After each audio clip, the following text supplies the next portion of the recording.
Scene, the same as Act 2 3 hours later. Professor Holden is seated at the table, books before him. He is a man in the 50s. At the moment his careworn face is lighted by that lift of the spirit which sometimes rewards the scholar who has imaginative feeling. Harry, a student clerk, comes hurrying in. Looks back. Harry, here's Professor Holden, Mr. Fegevary. Holden, Mr. Fegevary is looking for me? Harry, yes. He goes back. A moment later Mr. Fegevary enters. He has his hat, gloves, stick, seems tired and disturbed. Holden, was I mistaken? I thought our appointment was for 5. Fegevary, quite right. But things have changed, so I wondered if I might have a little talk with you now. Holden, to be sure. Rising, shall we go downstairs? Fegevary, I don't know. Nice and quiet up here. To Harry, who is now passing through, Harry, the library is closed now, is it? Harry, yes, it's locked. Fegevary, and there's no one in here? Harry, no, I've been all through. Fegevary, there's a committee downstairs. Oh, this is a terrible day. Putting his things on the table, we'd better stay up here. Harry, when Miss Morton arrives, I want you to come and let me know. Ask her not to leave the building without seeing me. Harry, yes, sir. He goes out. Fegevary, well, wearily, it's been a day. Not the day I was looking for. Holden, no. Fegevary, you're very serene up here. Holden, yes, I wanted to be serene for a little while. Fegevary, looking at the books, Emerson. Whitman. With a smile, have they anything new to say on economics? Holden, perhaps not, but I wanted to forget economics for a time. I came up here by myself to try and celebrate the 40th anniversary of the founding of Morton College. Answering the other man's look, yes, I confess I've been disappointed in the anniversary. As I left Memorial Hall after the exercises this morning, Emerson's words came into my mind. Give me truth, for I am tired of surfaces and die of inanition. Well, then I went home, stops, troubled.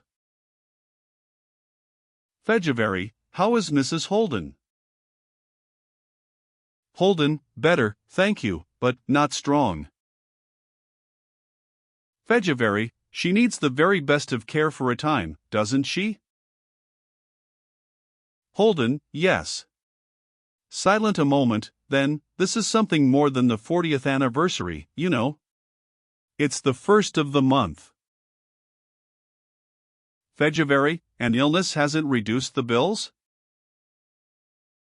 Holden, shaking his head, I didn't want this day to go like that, so I came up here to try and touch what used to be here. Fegevary, but you speak despondently of us. And there's been such a fine note of optimism in the exercises. Speaks with the heartiness of one who would keep himself assured. Holden, I didn't seem to want a fine note of optimism. With roughness, I wanted a gleam from reality. Fegevary, to me this is reality, the robust spirit created by all these young people. Holden, do you think it is robust? Hand affectionately on the book before him, I've been reading Whitman. Fegevary, this day has to be itself. Certain things go, others come, life is change. Holden, perhaps it's myself I'm discouraged with. Do you remember the 10th anniversary of the founding of Morton College? Fegevary, the 10th? Oh yes, that was when this library was opened. Holden, I shall never forget your father, Mr. Fegevary, as he stood out there and said the few words which gave these books to the students. Not many books, but he seemed to baptize them in the very spirit from which books are born. Fegevary, he died the following year. Holden, one felt death near. But that didn't seem the important thing. A student who had fought for liberty for mind. Of course his face would be sensitive. You must be very proud of your heritage. Fegevary, yes. A little testily, well, I have certainly worked for the college. I'm doing my best now to keep it a part of these times. Holden, as if this has not reached him, it was later that same afternoon I talked with Silas Morton. We stood at this window and looked out over the valley to the lower hill that was his home. He told me how from that hill he had for years looked up to this one, and why there had to be a college here. I never felt America as that old farmer made me feel it. Fegevary, drawn by this, then shifting in irritation because he is drawn, I'm sorry to break in with practical things, but alas, I am a practical man, forced to be. I too have made a fight, though the fight to finance never appears an idealistic one. But I'm deep in that now, and I must have a little help, at least, I must not have stumbling blocks. Holden, am I a stumbling block? Fegevary, candidly, with a smile, you are a little hard to finance. Here's the situation. The time for being a little college has passed. We must take our place as one of the important colleges, I make bold to say one of the important universities of the Middle West. But we have to enlarge before we can grow. Answering Holden's smile, yes, it is ironic, but that's the way of it. It was a nice thing to open the anniversary with $50,000 from the steelworks, but $50,000 nowadays to an institution? Waves the $50,000 aside, they'll do more later, I think, when they see us coming into our own. Meanwhile, as you know, there's this chance for an appropriation from the state. I find that the legislature, the members who count, are very friendly to Morton College. They like the spirit we have here. Well, now I come to you, and you are one of the big reasons for my wanting to put this over. Your salary makes me blush. It's all wrong that a man like you should have these petty worries, particularly with Mrs. Holden so in need of the things a little money can do. Now this man Lewis is a reactionary. So, naturally, he doesn't approve of you. Holden, so naturally I am to go. Fegevary, go? Not at all. What have I just been saying? Holden, be silent, then. Fegevary, not that either, not really. But be a little more discreet. Seeing him harden, this is what I want to put up to you. Why not give things a chance to mature in your own mind? Candidly, I don't feel you know just what you do think. Is it so awfully important to express confusion? Holden, the only man who knows just what he thinks at the present moment is the man who hasn't done any new thinking in the past 10 years. Fegevary, with a soothing gesture, you and I needn't quarrel about it. I understand you, but I find it a little hard to interpret you to a man like Lewis. Holden, then why not let a man like Lewis go to thunder? Fegevary, and let the college go to thunder? I'm not willing to do that. I've made a good many sacrifices for this college. Given more money than I could afford to give, given time and thought that I could have used for personal gain. Holden, that's true, I know. Fegevary, I don't know just why I've done it. Sentiment, I suppose. I had a very strong feeling about my father, Professor Holden. And this friend Silas Morton. This college is the child of that friendship. Those are noble words in our manifesto. Morton College was born because there came to this valley a man who held his vision for mankind above his own advantage, and because that man found in this valley a man who wanted beauty for his fellow men as he wanted no other thing.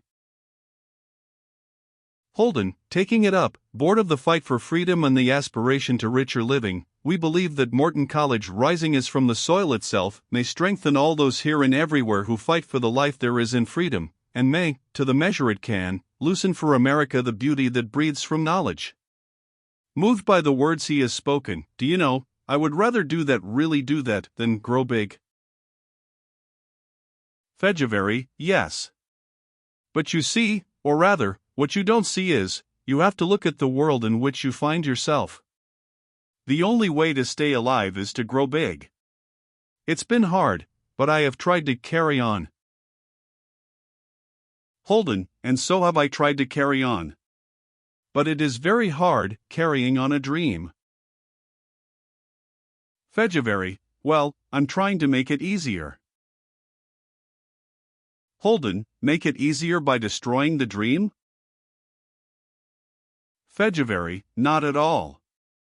What I want is scope for dreams. Holden, are you sure we'd have the dreams after we've paid this price for the scope? February, now let's not get rhetorical with one another. Holden, Mr. February, you have got to let me be as honest with you as you say you are being with me. You have got to let me say what I feel.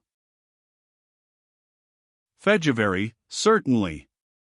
That's why I wanted this talk with you. Holden, you say you have made sacrifices for Morton College. So have I. February, how well I know that. Holden, you don't know all of it. I'm not sure you understand any of it. February, charmingly, oh, I think you're hard on me. Holden, I spoke of the 10th anniversary. I was a young man then, just home from Athens, pulled back into an old feeling. I don't know why I felt I had to go to Greece. I knew then that I was going to teach something within sociology, and I didn't want anything I felt about beauty to be left out of what I formulated about society. The Greeks. February, as Holden has paused before what he sees, I remember you told me the Greeks were the passion of your student days. Holden, not so much because they created beauty, but because they were able to let beauty flow into their lives, to create themselves in beauty. So as a romantic young man, smiles, it seemed if I could go where they had been, what I had felt might take form. Anyway, I had a wonderful time there. Oh, what wouldn't I give to have again that feeling of life's infinite possibilities? February, nodding, a youthful feeling. Holden, softly, I like youth. Well, I was just back, visiting my sister here, at the time of the 10th anniversary. I had a chance then to go to Harvard as instructor. A good chance, for I would have been under a man who liked me. But that afternoon I heard your father speak about books. I talked with Silas Morton. I found myself telling him about Greece. No one had ever felt it as he felt it. It seemed to become of the very bone of him. February, affectionately, I know how he used to do. Holden, he put his hands on my shoulders. He said, young man, don't go away.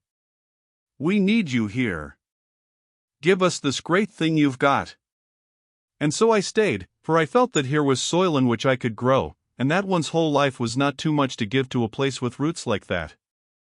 A little bitterly, forgive me if this seems rhetoric. February, a gesture of protest. Silent a moment, you make it hard for me. With exasperation, don't you think I'd like to indulge myself in an exalted mood? And why don't I? I can't afford it, not now. Won't you have a little patience?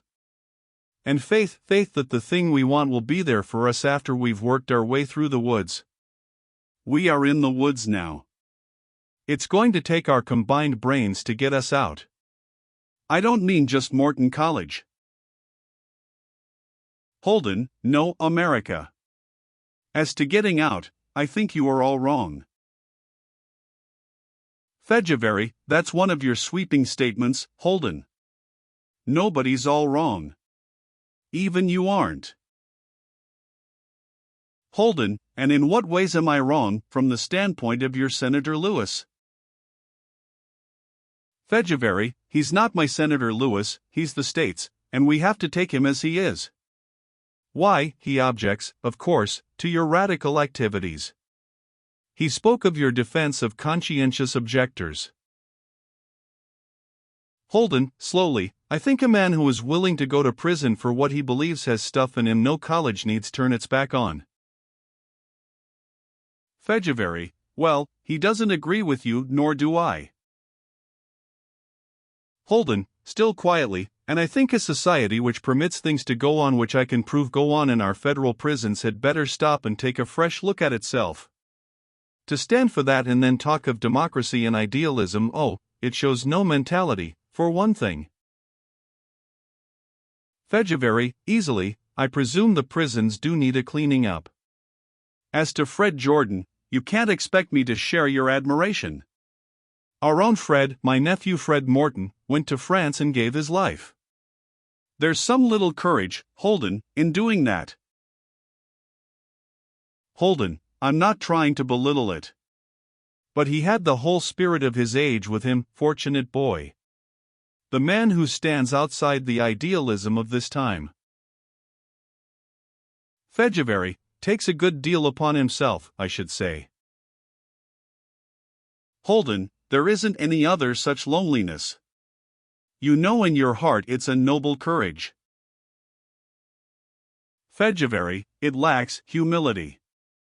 Holden laughs scoffingly, and I think you lack it. I'm asking you to cooperate with me for the good of Morton College. Holden, why not do it the other way? You say in large that we may grow. That's false. It isn't of the nature of growth. Why not do it the way of Silas Morton and Walt Whitman, each man being his purest and intensest self? I was full of this fervor when you came in. I'm more and more disappointed in our students. They're empty, flippant. No sensitive moment opens them to beauty. No exaltation makes them what they hadn't known they were. I concluded some of the fault must be mine. The only students I reach are the Hindus.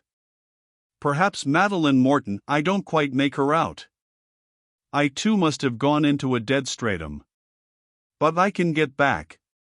Here alone this afternoon, softly, I was back. Fedjaveri, I think we'll have to let the Hindus go. Holden, astonished, go? Our best students? Fedjaveri, this college is for Americans.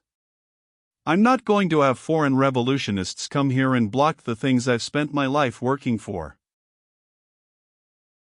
Holden, I don't seem to know what you mean at all. Fedjaveri, why, that disgraceful performance this morning. I can settle Madeline all right, looking at his watch, she should be here by now. But I'm convinced our case before the legislature will be stronger with the Hindus out of here. Holden, well, I seem to have missed something. Disgraceful performance, the Hindus. Madeline stops, bewildered. Fedjaveri, you mean to say you don't know about the disturbance out here? Holden, I went right home after the address. Then came up here alone. Fedjaveri, upon my word, you do lead a serene life. While you've been sitting here in contemplation, I've been to the police court, trying to get my niece out of jail. That's what comes of having radicals around. Holden, what happened? Fedjaveri, one of our beloved Hindus made himself obnoxious on the campus, giving out handbills about freedom for India, howling over deportation. Our American boys wouldn't stand for it. A policeman saw the fuss, came up and started to put the Hindu in his place. Then Madeline rushes in, and it ended in her pounding the policeman with her tennis racket. Holden, Madeline Morton did that. February, sharply, you seem pleased. Holden, I am interested. February, well, I'm not interested. I'm disgusted. My niece mixing up in a free-for-all fight and getting taken to the police station. It's the first disgrace we've ever had in our family. Holden, as one who has been given courage, wasn't there another disgrace? February, what do you mean? Holden, when your father fought his government and was banished from his country. February, that was not a disgrace. Holden, as if in surprise, wasn't it? February, see here, Holden, you can't talk to me like that. Holden, I don't admit you can talk to me as you please and that I can't talk to you. I'm a professor, not a servant. February, yes, and you're a damned difficult professor. I certainly have tried to. Holden, smiling, handle me? February, I ask you this. Do you know any other institution where you could sit and talk with the executive head as you have here with me? Holden, I don't know. Perhaps not. February, then be reasonable. No one is entirely free. That's naive. It's rather egotistical to want to be. We're held by our relations to others, by our obligations to the vaguely, the ultimate thing. Come now, you admit certain dissatisfactions with yourself, so why not go with intensity into just the things you teach and not touch quite so many other things? Holden, I couldn't teach anything if I didn't feel free to go wherever that thing took me. 30 years ago I was asked to come to this college precisely because my science was not in isolation, because of my vivid feeling of us as a moment in a long sweep, because of my faith in the greater beauty our further living may unfold. Harry enters. Harry, excuse me. Miss Morton is here now, Mr. February. February frowns, hesitates, ask her to come up here in 5 minutes. After Harry has gone, I think we've thrown a scare into Madeline. I thought as long as she'd been taken to jail it would be no worse for us to have her stay there a while. She's been held since 1 o'clock. That ought to teach her reason. Holden, is there a case against her? February, no, I got it fixed up. Explained that it was just college girl foolishness, wouldn't happen again. One reason I wanted this talk with you first, if I do have any trouble with Madeline I want you to help me. Holden, oh, I can't do that. February, you aren't running out and clubbing the police. Tell her she'll have to think things over and express herself with a little more dignity. Holden, I ask to be excused from being present while you talk with her. February, but why not stay in the library, in case I should need you? Just take your books over to the east alcove and go on with what you were doing when I came in. Holden, with a faint smile, I fear I can hardly do that. As to Madeline. February, you don't want to see the girl destroy herself, do you? I confess I've always worried about Madeline. If my sister had lived, but Madeline's mother died, you know, when she was a baby.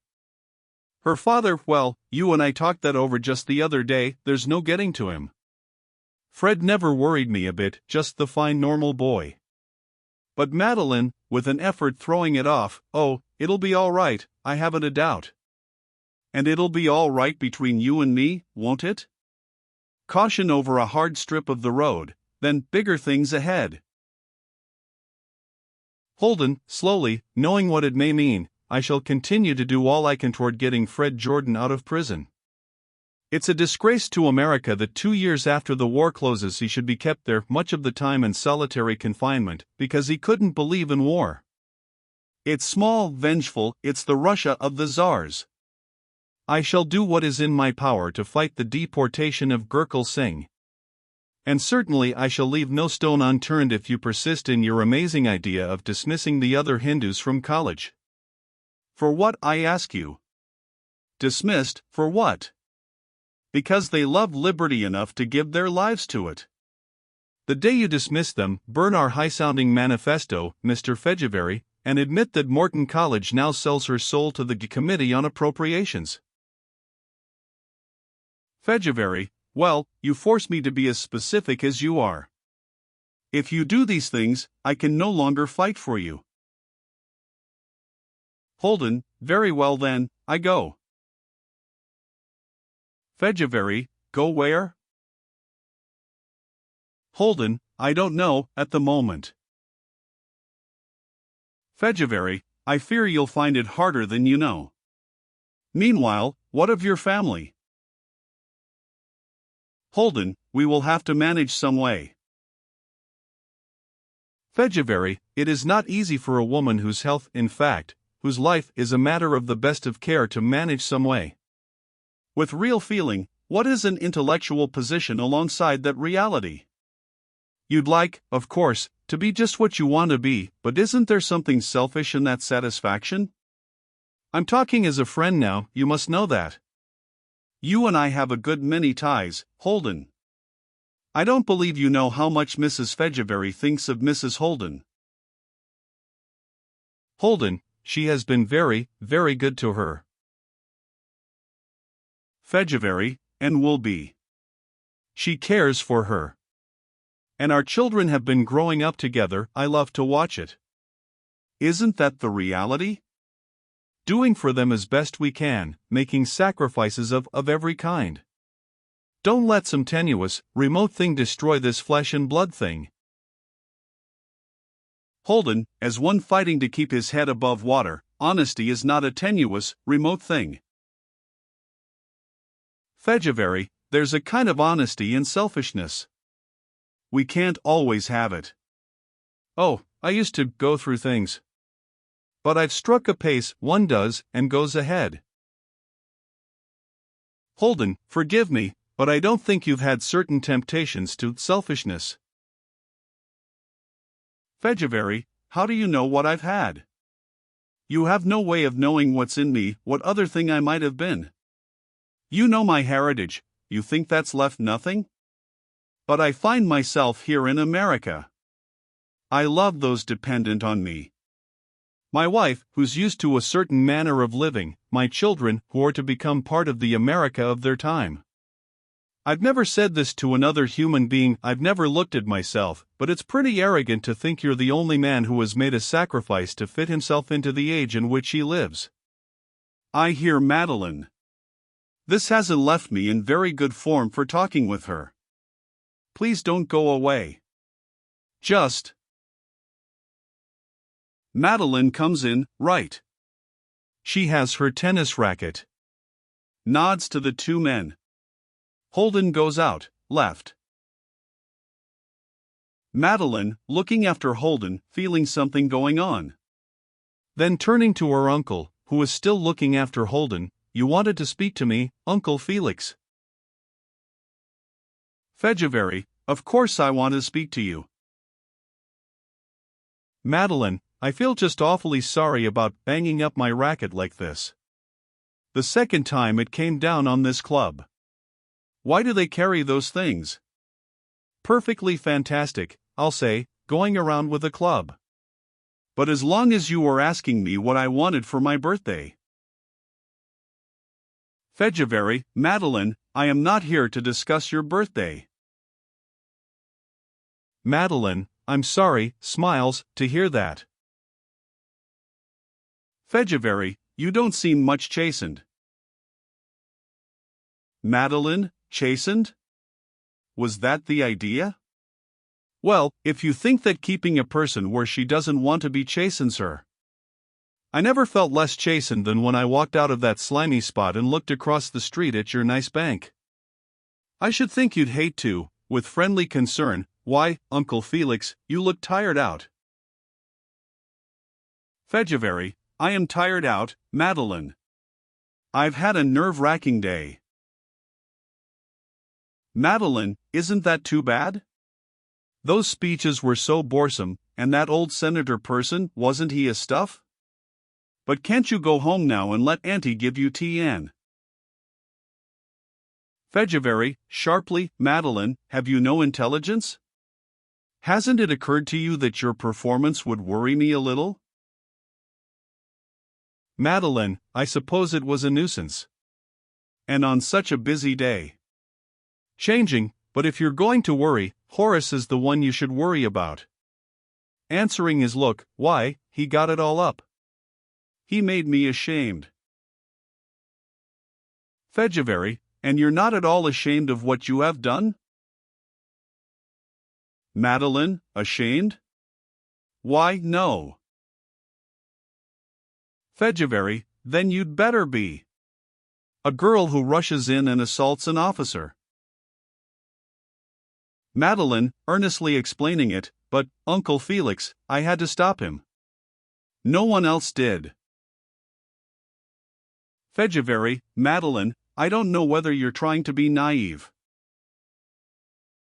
Madeline, angrily, well, I'm not. I like that. I think I'll go home. February, I think you will not. It's stupid of you not to know this is serious. You could be dismissed from school for what you did. Madeline, well, I'm good and ready to be dismissed from any school that would dismiss for that. February, in a new manner, quietly, from feeling, Madeline, have you no love for this place? Madeline, doggedly, after thinking, yes, I have. She sits down, and I don't know why I have. February, certainly it's not strange. If ever a girl had a background, Morton College is Madeline February Morton's background. He too now seated by the table, do you remember your grandfather Morton? Madeline, not very well. A quality which seems sullenness, I couldn't bear to look at him. He shook so. February, turning away, real pain, oh, how cruel. Madeline, surprised, gently, cruel? Me, cruel? February, not just you. The way it passes, to himself, so fast it passes. Madeline, I'm sorry. Troubled, you see, he was too old then. February, his hand up to stop her, I wish I could bring him back for a moment, so you could see what he was before he, bitterly, shook so. He was a powerful man, who was as real as the earth. He was strangely of the earth, as if something went from it to him. Looking at her intently, queer you should be the one to have no sentiment about him, for you, and he, sometimes when I'm with you it's as if he were near. He had no personal ambition, Madeline. He was ambitious for the earth and its people. I wonder if you can realize what it meant to my father, in a strange land, where he might so easily have been misunderstood, pushed down, to find a friend like that. It wasn't so much the material things, though Uncle Silas was always making them right and as if, hardly conscious what he was doing, so little it mattered. It was the way he got father, and by that very valuing kept alive what was there to value. Why, he literally laid this country at my father's feet, as if that was what this country was for, as if it made up for the hard early things, for the wrong things. Madeline, he must really have been a pretty nice old party. No doubt I would have hit it off with him all right. I don't seem to hit it off with these speeches about him. Somehow I want to say, give us a rest. February offended, and that, I presume, is what you want to say to me. Madeline, no, I didn't mean you, Uncle. Though, hesitatingly, I was wondering how you could think you were talking on your side. February, what do you mean my side? Madeline, oh, I don't exactly. That's nice about him being of the earth. Sometimes when I'm out for a tramp way off by myself, yes, I know. And I wonder if that doesn't explain his feeling about the Indians. Father told me how grandfather took it to heart about the Indians. February, he felt it as you'd feel it if it were your brother. So he must give his choicest land to the thing we might become. Then maybe I can lie under the same sod with the red boys and not be ashamed. Madeline nods, appreciatively. Madeline, yes, that's really all right. February, irritated by what seems charily stated approval, all right. Well, I am not willing to let this man's name pass from our time. And it seems rather bitter that Silas Morton's granddaughter should be the one to stand in my way. Madeline, why, Uncle Felix, I'm not standing in your way. Of course I wouldn't do that. Rather bashfully, I love the hill. I was thinking about it in jail. I got fuddled on direction in there, so I asked the woman who hung around which way was College Hill. Right through there, she said. A blank wall. I sat and looked through that wall long time. She looks front, again looking through that blank wall, it was all kind of funny. Then later she came and told me you were out there, and I thought it was corking of you to come and tell them they couldn't put that over on College Hill. And I know Bakshish will appreciate it too. I wonder where he went. February, went. I fancy he won't go much of anywhere tonight. Madeline, what do you mean? February, why, he's held for this hearing, of course. Madeline, you mean you came and got just me and left him there? February, certainly. Madeline, rising, then I'll have to go and get him. February, Madeline, don't be so absurd. You don't get people out of jail by stopping in and calling for them. Madeline, but you got me. February, because of years of influence. At that, it wasn't simple. Things of this nature are pretty serious nowadays. It was only your ignorance got you out. Madeline, I do seem ignorant. While you were fixing it up for me, why didn't you arrange for him too? February, because I am not in the business of getting foreign revolutionists out of jail. Madeline, but he didn't do as much as I did. February, it isn't what he did.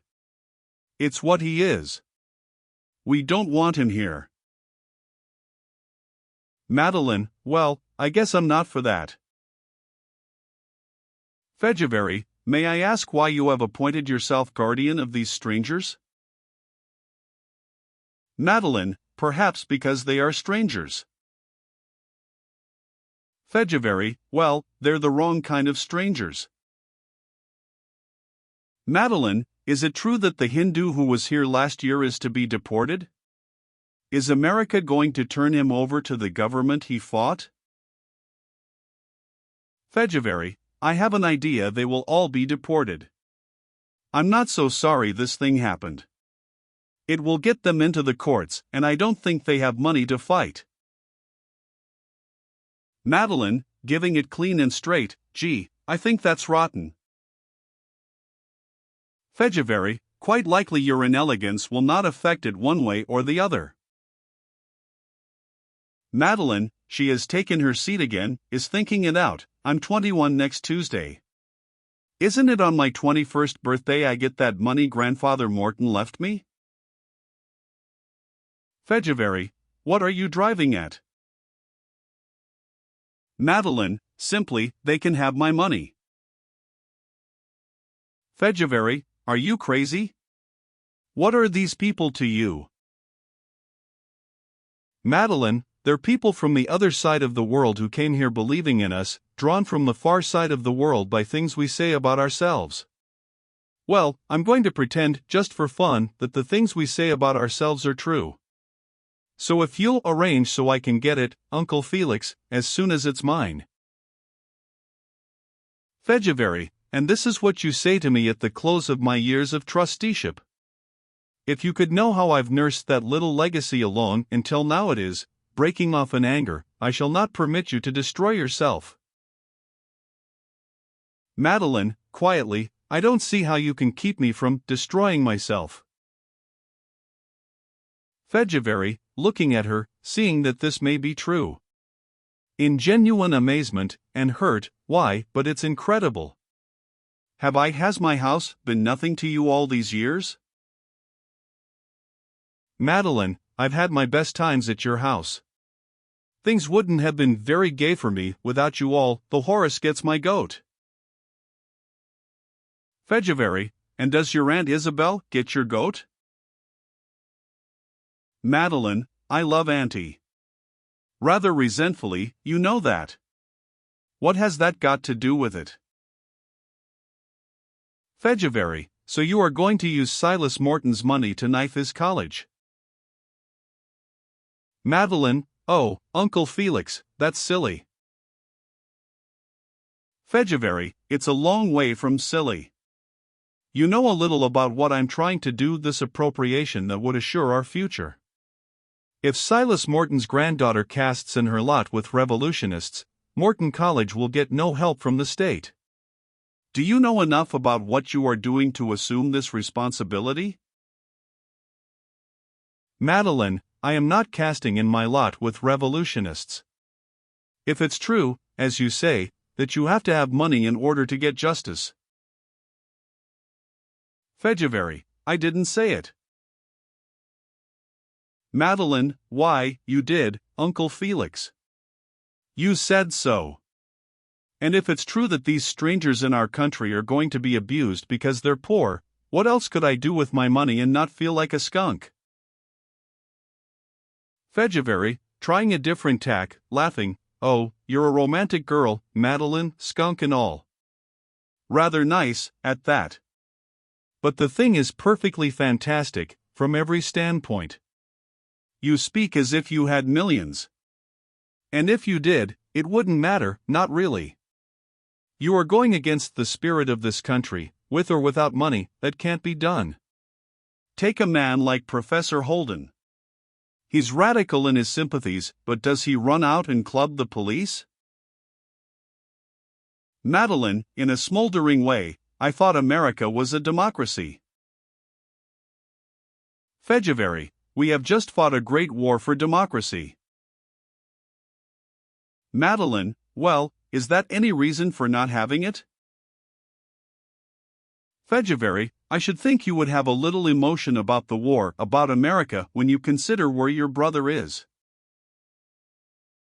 Madeline, Fred had all kinds of reasons for going to France. He wanted a trip. Answering his exclamation, why, he said so. Heavens, Fred didn't make speeches about himself. Wanted to see Paris, poor kid, he never did see Paris.